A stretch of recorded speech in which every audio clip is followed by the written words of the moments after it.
Los saludo con la paz del Señor, hermanos. Y bien, mi nombre es Julio, estoy pastoreando una iglesia en la ciudad de La Ferrer, partido de La Matanza. Bueno, hace más o menos 15 años que vine por primera vez a Santa Rosa, coordinando un viaje misionero de jóvenes que estaban estudiando en el seminario donde estudié también. Es un seminario interdenominacional. Así que tuve profesores bautistas, pentecostales, presbiterianos, y eso me dio una apertura muy particular, ya que vengo de raíces pentecostales. Y me acuerdo a una joven de una iglesia bautista, un día le pregunté, ¿pero vos sos bautista renovada o conservadora? Y me dice, no, soy bautista equilibrada. Me encantó. Entonces yo también me presento así, soy un pentecostal equilibrado. Y hace muchos años, hace 30 años atrás había como una cierta rivalidad, ¿no?, entre el bautista y pentecostal. Gracias a Dios que Dios, pasado el tiempo, logró trabajar en nuestros corazones y hoy nos puede unir de esta manera como debería ser siempre, ¿no? Estamos todos bajo el mismo reino, ¿no? Y bueno, así que empecé hace 15 años a viajar aquí a Santa Rosa. Siempre estuve en algunas iglesias enseñando la palabra del Señor y en realidad fue la tarea que hice durante 30 años. Y hace 2 años el Señor me llama a cumplir una tarea pastoral. Hace 2 años. El trabajo que vine haciendo era itinerante, o sea, enseñaba la palabra del Señor en diferentes provincias, en las cárceles, en algunos países limítrofes. Pero el Señor hace 2 años me llevó de alguna manera a involucrarme en esta tarea pastoral. Así que soy un pichón. Pero bueno, el Señor permitió, ¿no?, pasado el tiempo, formarme de alguna manera. Y creo que tengo una edad más o menos adecuada como para encarar esta responsabilidad de pastorear a una iglesia. Oramos y ya después pasamos a la... Muchas gracias, hermano. Tiene discernimiento. Sabe que le iba a pedir un vaso de agua, yo, justo, ¿ven? Qué grande. El Espíritu de Dios se mueve también en la iglesia hoy. Señor, te damos gracias. Gracias por tu amor, por tu misericordia.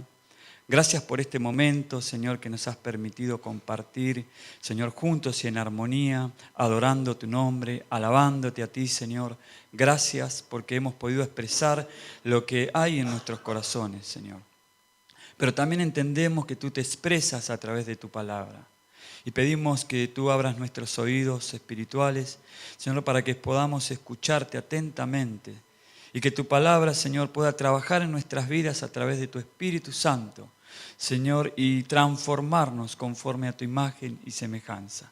Señor, te damos gracias por este momento. En el nombre de Jesús. Amén y amén. Actualmente estoy pastoreando en la iglesia, pero también trabajando en una unidad penitenciaria, la número 43 de González Catán. Hace 10 años que abrió este penal, es nuevo, y me invitaron a enseñar a ese lugar, y así fue que durante todos estos años estuve enseñando y estoy enseñando en ese lugar. A medida que las personas que estaban privadas de su libertad salían, cumplían su pena, me iban a buscar a mi casa. Así que con ellos, de alguna manera, Dios me fue confirmando que ahora tenía que dedicarme a pastorear a aquellas personas que les predicaba el Evangelio cuando estaban en las cárceles. Algo así le resumo más o menos la historia. También en la iglesia nosotros abrimos un parador para personas adultas que viven en situación de calle. O sea, está la iglesia abajo y arriba tenemos un parador donde entran 15 personas justamente que están durmiendo, viviendo en la calle. Es el primer parador en La Matanza. Siendo que La Matanza tiene 2 millones de habitantes y mucha necesidad. Nunca se pensó, o tal vez, no sé por qué, desde ningún lugar, ni desde el Estado, ni de las iglesias evangélicas, se abrió un lugar así.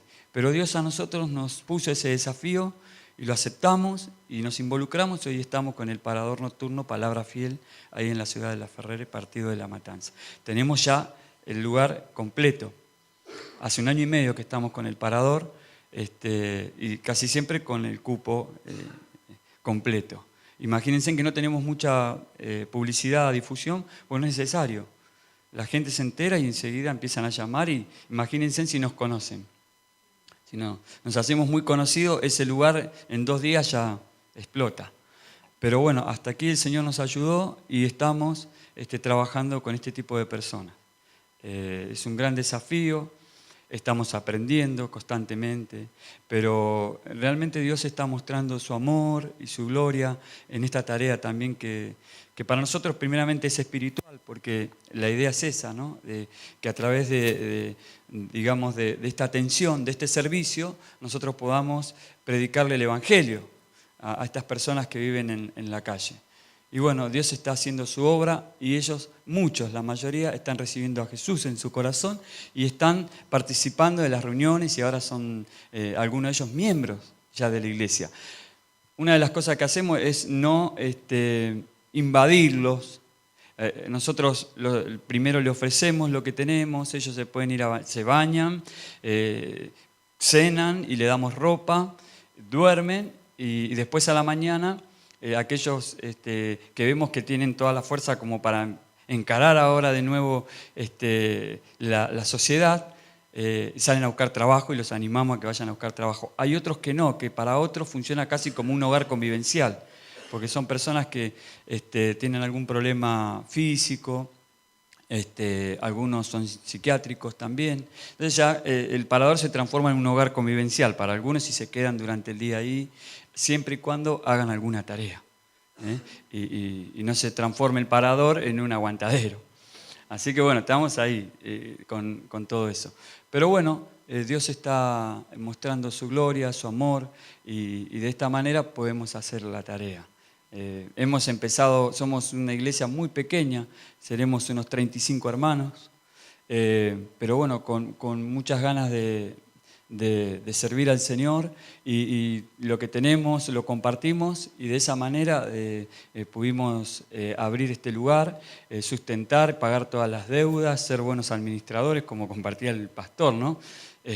Somos muy meticulosos con los gastos y el Señor nos da sabiduría para saber cómo manejarnos. Y hasta ahora no nos ha faltado la comida, comen todos los días y comen muy bien, gracias a Dios. Tienen ropa, zapatillas, le damos todo, Dios se provee, ¿no? Así que ahí estamos, esa es un poco también la tarea de la iglesia. Hice una introducción nada más. Bueno, hermanos, le voy a invitar a abrir el libro de Isaías, capítulo 6.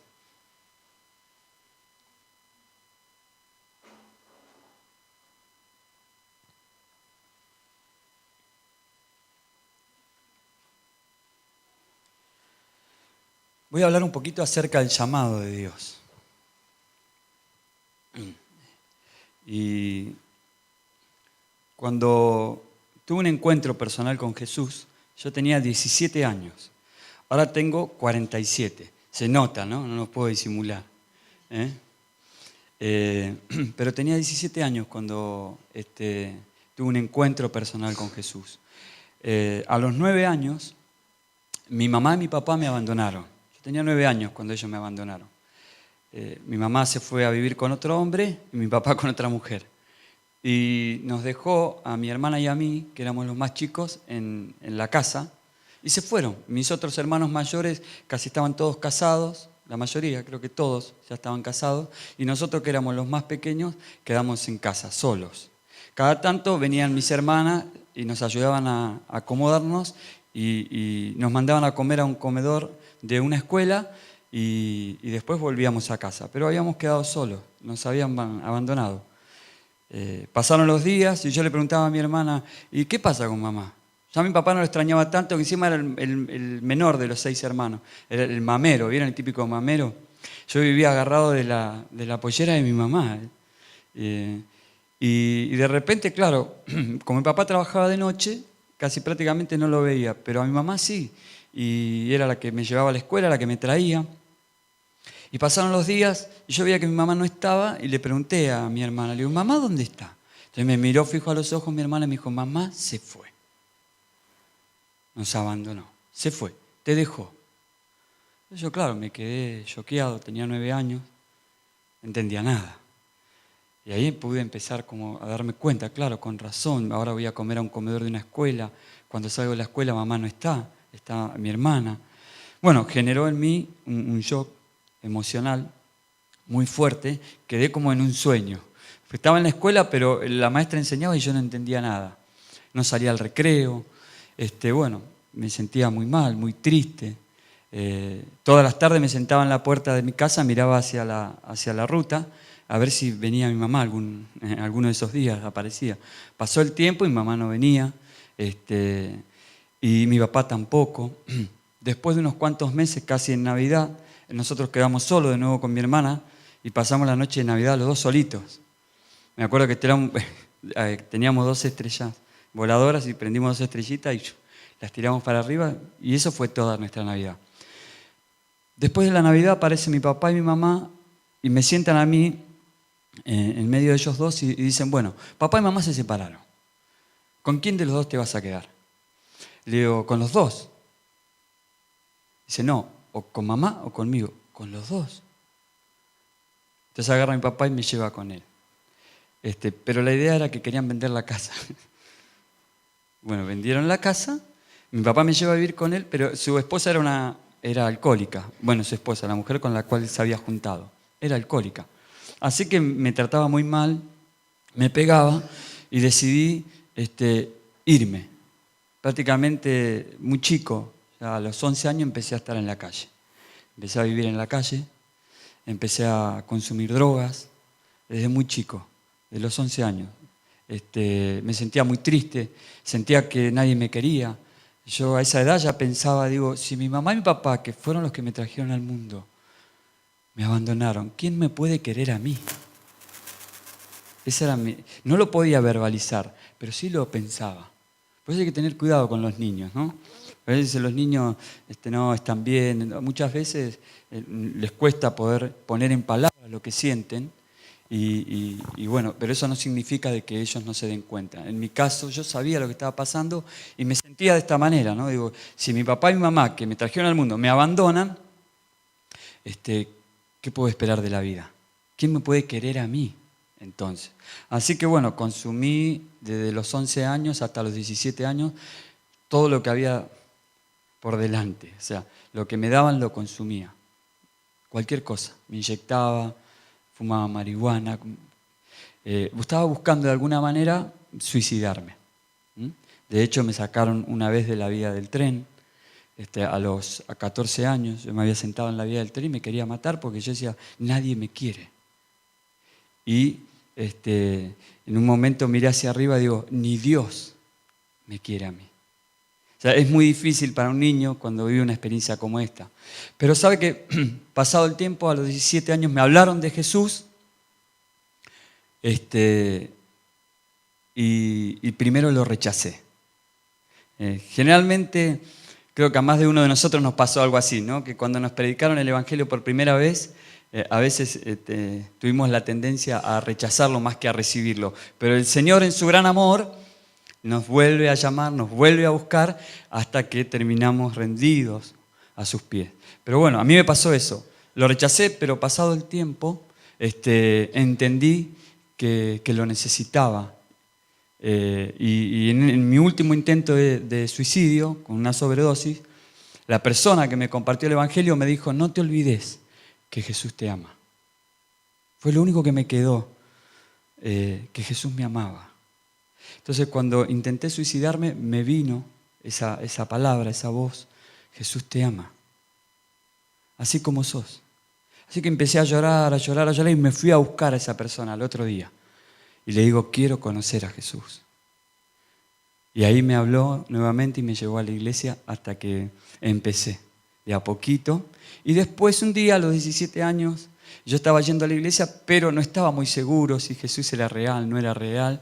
Y un día le dije, Señor, si tú existes, si eres real, demostrámelo. Y estaba comiendo, me acuerdo, estaba solo en la casa de esta persona que después terminó recibiéndome ahí en su casa y ella fue la persona que Dios utilizó para discipularme. Y estaba solo y le digo, Jesús, si existís, demostrámelo. Estaba comiendo un churrasco y le digo, así me cae mal este churrasco. Esta es una experiencia personal, no lo intenten, fue un trato de Dios conmigo, pero yo necesitaba una experiencia así fuerte, a ver si Él existía o no. Y sí que terminé de comer el churrasco ese, hermano, y digo, si existís, demostrámelo, haceme caer mal este churrasco. Comí el churrasco, no me cayó mal, digo, entonces no existe. Esto es todo mentira. Acá me están engañando, me psicologiaron, empecé, ¿no? Es todo, me hicieron un lavado de cerebro. Pero a la hora, cuando me voy a acostar a dormir, me descompongo. Y después empecé a sentir un calor muy particular, que hoy lo puedo entender, era la presencia del Espíritu Santo. Y algo, no sé cómo explicarlo, no puedo decir que era una voz audible, pero algo que me decía que tenía que ir a buscar una Biblia. Yo hasta ese entonces iba a la iglesia, pero no leía la Biblia. Iba a la iglesia, pero no leía la Biblia. No me gustaba leer, no leía nada yo. Entonces empecé a buscar una Biblia y agarré la Biblia y abro la Biblia. Era como que alguien no sé cómo explicarlo, hermano. No le puedo decir que era una voz, pero sí lo hacía. Abro la Biblia en Isaías capítulo 42. Y a medida que iba leyendo el capítulo 42 ya no devolvía la comida que tenía, sino que eran otras cosas. Y ahí entendí que el Espíritu Santo a través de la palabra me estaba liberando. Así fue el llamado de Dios que yo tuve. Y a través de este libro de Isaías, el libro de Isaías capítulo 42. Esto fue a los 17 años. Y de esa manera Dios me llamó. Y a partir de ahí rendí mi vida a Cristo, no sentí ninguna otra necesidad de volver a drogarme ni a tomar alcohol hace 30 años. Comencé a servirle al Señor, después me llevó a estudiar a un seminario. Después Dios hizo cosas muy lindas, como por ejemplo, volver a encontrar a mi mamá, que yo la odiaba, porque después crecí con mucho resentimiento y ese amor que le tenía a mi mamá después se transformó en odio, porque se había ido con otro hombre y a criar 11 hijos que no eran de ella. Entonces, para mí, cuando me preguntaban por mi mamá, yo decía, no, mi mamá murió. Y en realidad murió para mí porque me había abandonado. Cuando recibí a Cristo, pasado el tiempo, el Señor me habla a través de su palabra, Malaquías, y dice, yo sanaré el corazón de los padres hacia los hijos y de los hijos hacia los padres. Cuando me habla eso, ahí vino la imagen de mi mamá y de mi papá, porque yo los odiaba. Entré en crisis. No quería saber nada, pero el Espíritu Santo me decía que tenía que perdonar a mi mamá. Así que después de un tiempo la voy a ver a mi mamá. Cuando ella me encuentra, me dice, ¿qué te pasó? Porque ya no tenía el pelo largo. Tenía el pelo largo, hermano, antes. Era un hippie, ¿vio? Usaba aro, tenía pelo largo. Mi mamá me ve y me dice, ¿qué te pasó? Y ahí le expliqué, le testifiqué. Dije, mamá, te vengo a pedir perdón. Porque Jesús me perdonó a mí.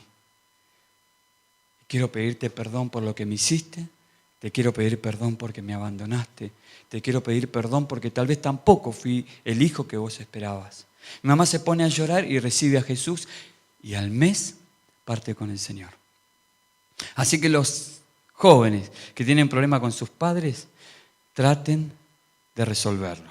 Porque uno no sabe hasta cuándo, pero Dios nos habla a través de su palabra y Él nos enseña que debemos honrar a nuestros padres. Debemos amarlo, pero con su amor. Así que bueno, ahí nos reconciliamos y mi mamá recibió al Señor y mi papá después de 30 años empezó a congregar en la iglesia donde estoy pastoreando y también recibió a Cristo, que fue el que me había abandonado también y él rechazaba todo el tema del Evangelio. Así que bueno, este es un poco el testimonio. A través del libro de Isaías el Señor me llama, me habla específicamente, por qué me había llamado y para qué, pero pasaron muchos años y Dios trabajó en mi vida y me fue preparando y me sigue preparando para la tarea por la cual Él me llamó. Aquí en Isaías capítulo 6, versículo 1, fíjese lo que dice, hermano, la palabra del Señor. En el año en que murió el rey Usías, vi yo al Señor sentado sobre un trono alto y sublime, y sus faldas llenaban el templo. En esa época había muerto el rey Usías. ¿Mm? Era un rey que venía haciendo las cosas bastante bien, pero había muerto. Y había una especie de incertidumbre en el pueblo. Y estaban preocupados. ¿Y ahora quién va a reinar? ¿Mm? Hoy en este tiempo también en la Argentina hay una sensación de incertidumbre, ¿no? Como viene la mano, no voy a hablar de política, porque no sé, no entiendo la política ni la política partidaria, mucho menos. Así que, pero algo así, vieron que ahora hay una incertidumbre, ¿no? ¿Cómo va a seguir todo esto con este nuevo presidente? Las cosas que están pasando, hay un tiempo de confusión. Bueno, aquí también había una especie de incertidumbre y ahora ¿qué va a pasar? Murió el rey Usías. Y vemos que en ese contexto, bueno, Isaías era parte de ese pueblo y seguramente él también estaría pensando, ¿y ahora qué? ¿Quién va a reinar? ¿Quién va a sacar este pueblo adelante? ¿Cómo vamos a seguir? Y en medio de esa incertidumbre dice que él recibió una visión. Dice, vi yo al Señor, al Señor, al Kyrios, al Rey. Dice, sentado sobre un trono alto y sublime, y sus faldas llenaban el templo. Aquí el Señor se presenta a Isaías como el Rey. Vos estás preocupado por un rey terrenal, pero yo soy el Rey. Eso le estaba diciendo el Señor. Yo soy el Rey. Vemos aquí también que Isaías habla en primera persona. Dice, vi yo al Señor. No dice, me contaron. Tuvo una experiencia personal. Por eso es importante, hermanos, la experiencia personal con Cristo. Que los jóvenes, todos también, los niños, cada uno de nosotros podamos tener esa experiencia personal con Cristo. No como la de Isaías tal vez o como la mía, pero sí una experiencia personal. Porque muchas veces puede pasar que el joven dice, y vengo a la iglesia. ¿Por qué venís a la iglesia? Y porque mi papá me trae a la iglesia, ¿no? O ¿por qué estás en? Y porque mi mamá me trae a la iglesia. Pero qué bueno es que en algún momento oremos por esto para que los jóvenes y los niños tengan una experiencia personal con Cristo y ellos puedan hablar de esa experiencia en primera persona. Voy a la iglesia, ¿por qué? Porque tuve una experiencia con Jesús. Sé quién es Jesús. ¿Entienden? Aquí el profeta Isaías tuvo una experiencia personal con el Señor y él comparte esta visión. Versículo 2 dice, por encima de él había serafines del Señor como rey. Cada uno tenía 6 alas, con 2 cubrían sus rostros, con 2 cubrían sus pies y con 2 volaban. Y el uno al otro daba voces diciendo en el versículo 3, Santo, Santo, Santo, Jehová de los ejércitos, toda la tierra está llena de su gloria. Amén. Qué Señor que tenemos nosotros. Más allá de los presidentes que tengamos de turno, gracias a Dios no tenemos un sistema de monarquía, tenemos presidente aquí en la Argentina. Más allá de todos los presidentes que tengamos, siempre pienso lo mismo. El que decide quién es el presidente, nos guste o no, es nuestro Dios. Es nuestro Dios, porque la Biblia también dice que Él es quien pone reyes y quita reyes. Nosotros a veces pensamos que son los votos. Yo por eso me río mucho, porque los políticos partidarios se hacen mucha mala sangre. Pero yo dentro mío me río porque digo, está bien, son los votos, es la campaña. Pero después pienso, en realidad es Dios quien decide. ¿Quién va a ser nuestro presidente y hasta cuándo? ¿Y hasta cuándo? Nos guste o no, es Él. ¿Por qué? Porque Él es rey sobre toda la tierra. Eso es lo que estamos viendo aquí. Y bueno, el que está de turno, actualmente, el presidente que tenemos de turno, tal vez más de uno lo quiere, otros sí, otros no, otros simpatizan, otros sí, otros no. Pero yo veo que también Dios se está moviendo en este tiempo de una manera muy particular en esa área. Porque las iglesias evangélicas en diferentes partes de Argentina están siendo convocadas por los gobernadores, por los intendentes, están teniendo participación, cosa que hace mucho tiempo no estaba pasando en algunos lugares. O sea que yo veo que más allá de todo Dios está haciendo algo. Algunos pueden pensar, no, pero es una estrategia política, ¿no? Que piensen lo que quieren, puede ser lo que quieran. Puede ser que sea una estrategia política, pero yo más allá de eso veo que está Dios obrando. ¿Entienden? No hay que perder de vista esto. Y aquí vemos que el profeta Isaías dice que vio al Señor, vio que estaban adorando al Señor, y le decían santo, santo, santo en la adoración. 3 veces santo, marcando claramente que este rey es un rey soberano, sublime y santo. Totalmente diferente. La palabra santo significa también diferente. Un rey totalmente diferente a todo rey terrenal. Eso estaba queriendo decir. Santo. Y dice después, Jehová de los ejércitos. Un rey santo y que tiene un ejército, un gran ejército. Más abajo, el versículo 4, y los quiciales de la puerta se estremecieron en ese clima de adoración con la voz del que clamaba, y la casa se llenó de humo. En ese clima de adoración, donde los ángeles y los serafines le adoraban al Rey Jesucristo y decían santo, santo, santo, en ese clima de adoración, dice que la casa se llenó de humo. Humo significaba en ese entonces la presencia de Dios. Hermano, cuando adoramos al Señor, la presencia de Dios se manifiesta, se pasea. A veces venimos y adoramos a Dios por una cuestión de rutina, de costumbre. A veces le depositamos toda la responsabilidad a los hermanos que están encargados de la adoración y decimos, ay no, hoy la presencia de Dios no se sintió porque la hermana o el hermano o los hermanos que están guiando la adoración no están bien, ¿no? Es como que decae toda la responsabilidad sobre ellos, pero en realidad es una responsabilidad de todos nosotros la adoración. Que seamos conscientes que cuando nosotros estamos adorando a Dios, a este Dios sublime, a este Rey que gobierna sobre toda la tierra, a este Dios santo, Él se manifiesta y se hace presente. Por eso no tenemos que tomar este tiempo de adoración como un momento más del culto, ¿no? Sino como un momento y un tiempo también donde Dios se hace presente. Amén. Es muy importante. Y también debemos entender que nuestra adoración a Dios no es solamente en el momento de la reunión y del culto, sino que nuestra vida, decía el apóstol Pablo, ¿no? Debe ser dada en sacrificio de adoración a Dios. O sea, nosotros adoramos a Dios en nuestra vida cotidiana. Nuestra vida es una adoración a Dios. Amén. Entonces es importante cuando llegamos a la iglesia sumarnos a la adoración junto al pueblo y darle toda la gloria a Él, porque Él se manifiesta. Y Él se hace presente. Y fíjese que cuando Dios se hace presente en la adoración, dice versículo 5, entonces, mire lo que pasa. Dije, ¡ay de mí, que soy muerto! Porque siendo hombre inmundo de labios y habitando en medio de pueblo que tiene labios inmundos, han visto mis ojos al Rey, Jehová de los ejércitos. ¿Qué pasó cuando la presencia de Dios se manifiesta? ¿Qué pasa en el corazón de las personas? Hay convicción.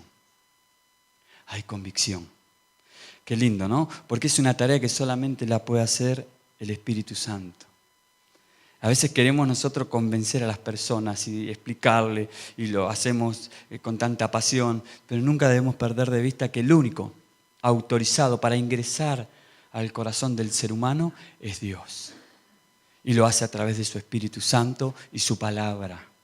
Y aquí vemos que en ese clima de adoración el profeta recibe convicción de pecado.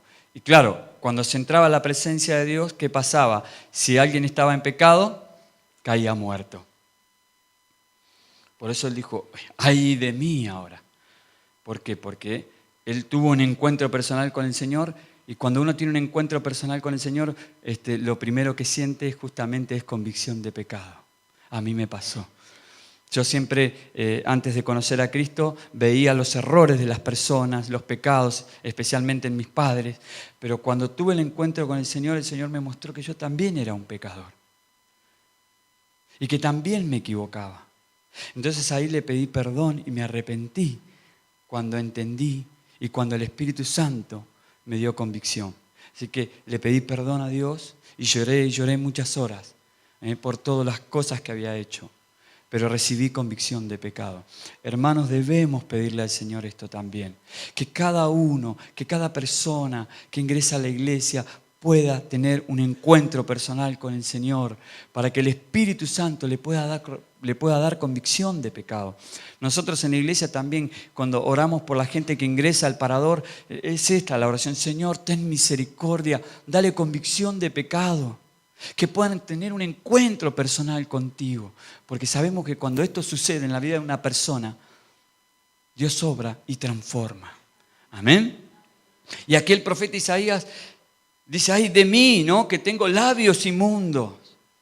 Pero también dice automáticamente: y que habito en medio de un pueblo. No soy el único, también hay un pueblo pecador.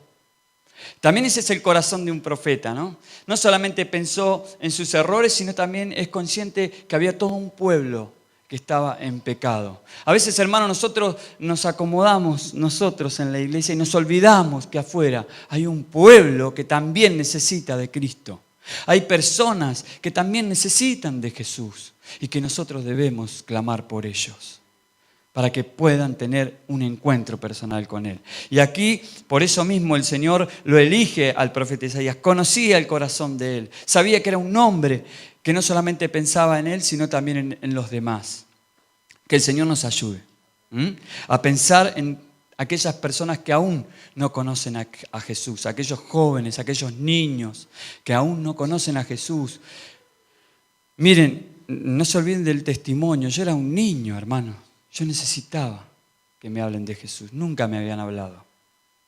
¿Saben cuántos niños hay así con una historia parecida a la mía que están esperando, que están angustiados?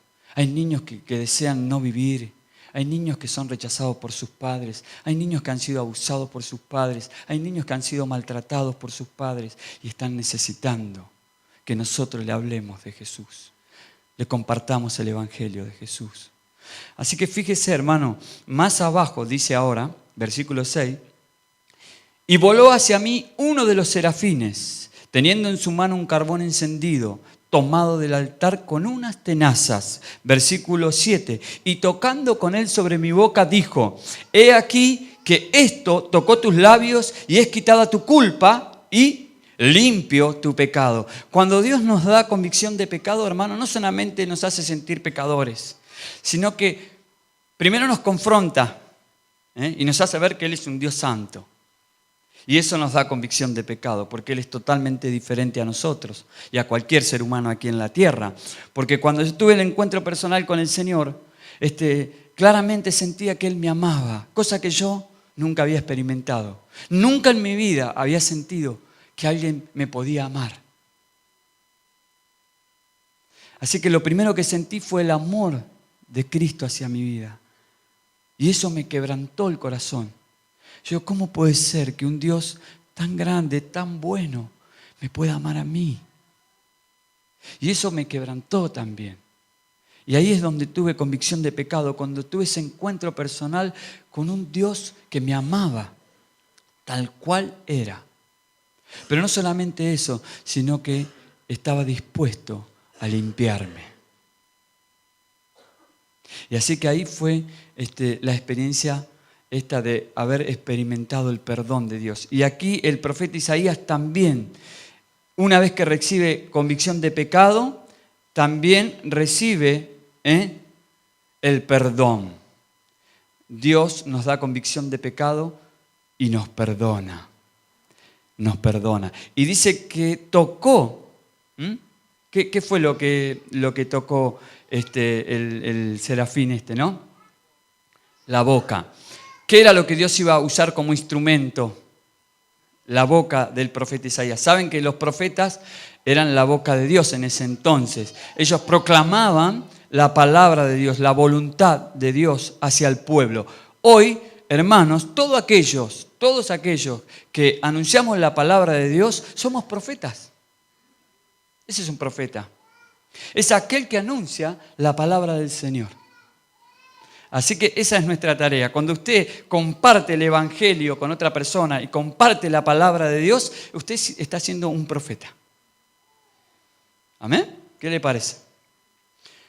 Y aquí vemos que Dios limpia la boca del profeta. Hermanos, Dios siempre, siempre, antes de utilizarnos, primero nos limpia.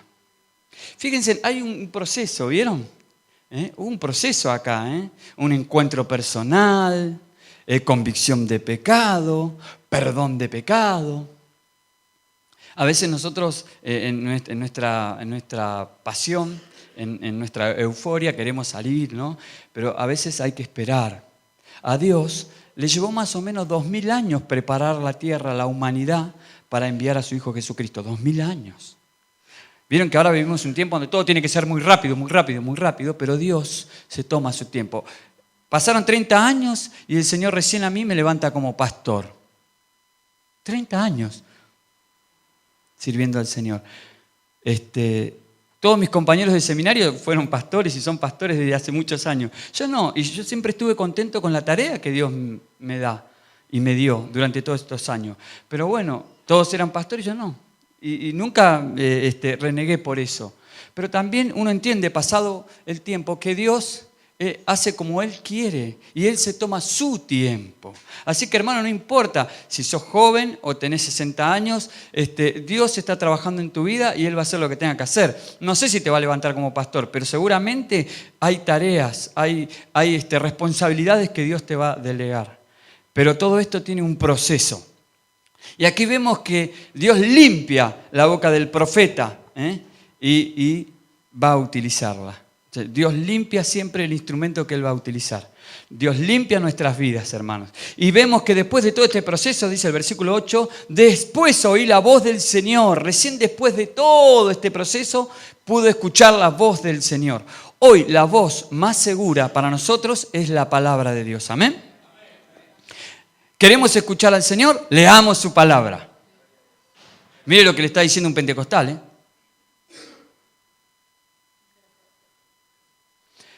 Leamos la palabra del Señor. Escuche también esto. En el Génesis hay un gran ejemplo. El Espíritu Santo y la palabra de Dios siempre van juntos. Siempre. El Espíritu Santo y la palabra de Dios. Amén. Después de toda esta experiencia, el profeta Isaías dice, oí la voz del Señor. Recién ahí. Escuchó la voz del Señor. Dice, que decía, versículo 8, ¿a quién enviaré y quién irá por nosotros? ¿A quién enviaré y quién irá por nosotros? Es una pregunta. Me encanta porque Dios es un Dios respetuoso. Y Él pregunta, ¿a quién enviaré? ¿Quién se va a hacer cargo ahora? ¿Quién va a cumplir la tarea? ¿Quién le va a anunciar el Evangelio a las personas? ¿Quién lo va a hacer? Entonces el profeta Isaías dice, heme aquí, envíame a mí. Gloria a Dios, gloria a Dios. Hermanos, en esta mañana el Señor sigue llamando. El Señor te está llamando. El Señor te está llamando. No sé cuál es la tarea. No importa, hermano, si la tarea que te toque o la tarea que estás haciendo no va a ser una tarea visible.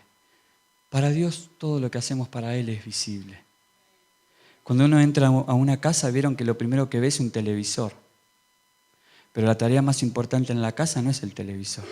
Y si le pregunto a las hermanas, yo sé lo que me van a decir. El lavarropa. ¿Usted entra a una casa y lo primero que ve es un lavarropa? No, el televisor. A veces, hermano, en la iglesia queremos ser todo televisor. Queremos que todos nos vean a nosotros primero. Pero el Señor busca lavarropas también. Porque sabe que la tarea de los lavarropas son muy importantes. Y si usted le pregunta a una hermana, si se le rompe el lavarropa, usted va y le dice, ¿qué quieres que te compre, mi amor? ¿Un plasma o un lavarropa? Te va a clavar la mirada y te va a decir, un lavarropa de última generación. El plasma que espere. Amén. Sabe que no importa la tarea, hermanos. Lo importante es que Dios te llama y es Dios quien te involucra. Y vos sos el responsable de decirle, heme aquí. Envíame a mí. Porque hay hermanos que dicen, heme aquí, pero envíalo a Él. No importa la tarea. Lo importante es que Dios te llama. Amén.